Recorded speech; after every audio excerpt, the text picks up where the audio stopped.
You want the truth? Well, here's the wicked truth. You know what I'm saying? But Big Oomp, is there anything you want to ask him real quick? I know I seen your tweet about the films, you know what I'm saying? But I wanted to ask you, you know, about the spray. I see the Big Oomp spray. I mean, what's Big Oomp spray? Man, I've been selling Big Oomp spray for 23 years now. Okay. I sell it all over the country. What is Big Oomp spray? I mean, I'm lost on that. That's what is the Big Oomp spray? What does that entail? That come for you not being down and knowing him. I've been knowing the man for 30 years. Well, you didn't know he had Big Oomp? I just kind of turned my head for a minute, and then the spray is going on. What is the spray? The spray used to be real big in the city. Okay. When we had a bunch of record stores. Okay. But you know, of course, there ain't a bunch of record stores no more. Oh, and the only people that would carry my spray is those gas stations. Okay. And you know, I ain't trying to compete with the prices they want to pay because my spray is one and only. One and only. But I sell it all over the world though. Thousands and thousands of bottles a month. Wow. Man, I'm sitting here, man. We sitting here with the and I don't want to keep calling you that, man, but the Atlanta Master P, man, Big Oomp. I mean, it's like a privilege to be at Stack. I owe you that. I really owe you that. Let's get into some of the music. You had a lot of great artists. You had the Hitman. One of my favorite artists that I wanted to get into was Baby D. I see Baby D around the city a lot. Yes. Yes. You know, he's a great guy. You know, he works hard. Loves you to death. You know, still rocks his Big Oomp stuff to this day, no matter what he's doing. Yes. You know, y'all had you put out 3 albums on Baby D, correct? Mm-hmm. Let's talk about that third one, which was gonna be what's that toy? Little chopper toy. Is that it? No. The last one was Secret Weapon. Okay. Secret Weapon. Secret and that Weapon. was with Epic Koch, correct? It was a Koch. Yeah. What now? That Was it that 2007? album. Yeah. 2007.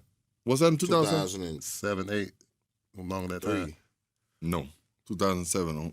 I think 2007. You know, man. Look at you getting. Oh yeah, 2003 when he was signed with Sony. Yeah. Is this the real Big Oomp? Are you Big Oomp? Is this Big Oomp?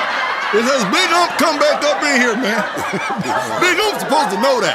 But no, man. Tell me a little bit about that record, man. What did when y'all put that record together? Because that's a legendary record here in the city. Mm-hmm. When you and Baby D put that record together, was that just all him and you just, you were just behind the scenes, or were you actually, in the studio with input on songs and tracks and, what is it like working with Big Oomp as an artist? Well, I'm always involved with all the projects that I do. I'm in the studio, I'm involved with the recording, the production, the mixing. I'm involved all the way to it's a finished product. Okay. Do you give ideas like, hey man, check this hook out? Are you into the writing a little bit? No.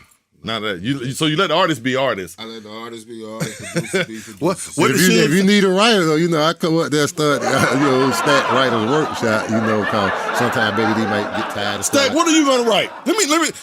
We got Big Oomp here. You keep badgering him. What are you gonna write? Oh, man, I can easily write for all of them. Okay, write something for him right now. Okay, look. I could be like, look, I'm chilling with my lady. We don't like it. Cut right there. We don't like it. I'm going to write it out. We don't like it, Stack. Don't know. If you read it, it sounds better when you read it. It sounds worse. It sounds better when you read it, I promise. It sounds like you found it in the bottom of the sanitation department, the big old thing that they dig out with all the trash. That's where your rhymes come from. We're going to talk about it. Don't worry about it. We're going to go in there, though. We're going to sit down. Oh, man, this guy Stack, man. But, you're around the city.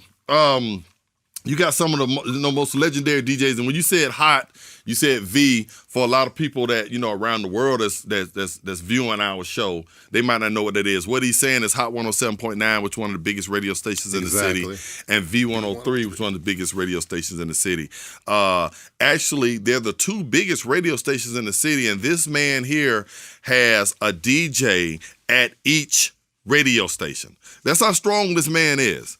He has a DJ at 2 competing stations in the city that came from his camp, and not to mention from a lot of other radio stations that are up and trying to come now. And this how big it is. It's big. You know, a lot of got times you may not syndicated think. show that's on 8 stations. And on 8 stations. Wow. Wow. So Oomp, you I mean, tell the people out here for the younger generation, what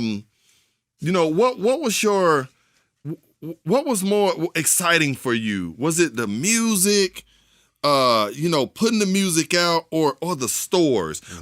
Real quick before you answer that, Big Oomp, how many stores did you have? I used to have 12 stores. I was the largest retail chain in Atlanta. That's right. That's hear right. that? I just You want to hear make that? sure I didn't say the wrong amount, because I was going to say 8. And I was going to short you, but it was 12 at one time. What was more exciting for you? And I know the political correct answer is kind of both. But what gave Big Oomp more joy? The being a successful store owner that sold the records, or being successful at putting out records that kept the city going for more than a decade? Well, for me, when I started in the business, it was challenging, man. Atlanta was so different. The DJs didn't support Atlanta. Radio didn't support Atlanta. So I had to, change everything. Right. I had to go in and post up on the DJs. Y'all gonna play our record. Right. Y'all gonna support Atlanta. Right. Ain't no New York running this city. Right. We are on the scene. Right. Y'all gonna support Atlanta. Same thing for the radio. I had to go up in there, push my way through there. Y'all gonna put my records in rotation. Y'all are in Atlanta. Right. And we are running Atlanta.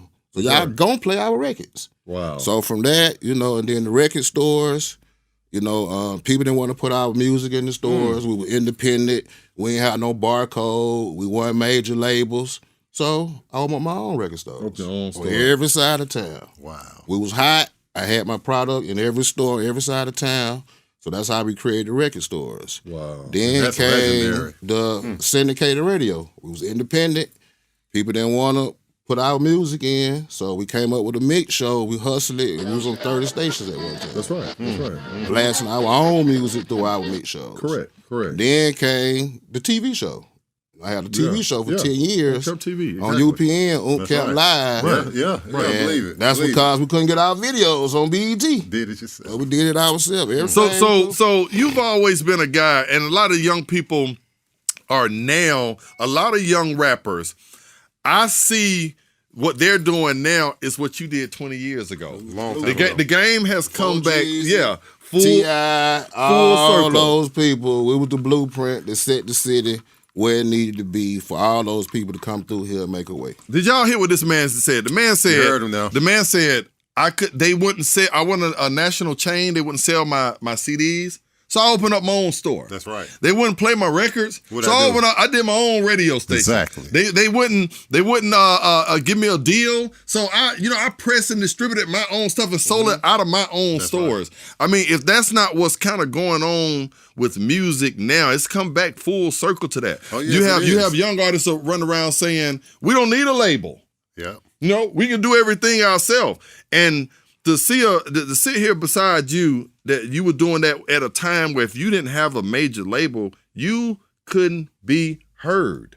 Couldn't be heard. You could not be heard with some of the Aristas out and Def Jams and LaFace and and to be able to brand this city and do what you did, man, it's mind-boggling. It's astronomical. Yeah, especially trying to grasp it all like that. Because back then, when the music really kicked off in Atlanta, you had the Kilos, Sammy Sam, Hard Boys. Most of All that was like strictly underground. Correct. They didn't really get the support they needed. Correct. And then came the mixtapes. Elwood J was killing the mixtape game. Then, we came with the mixtapes.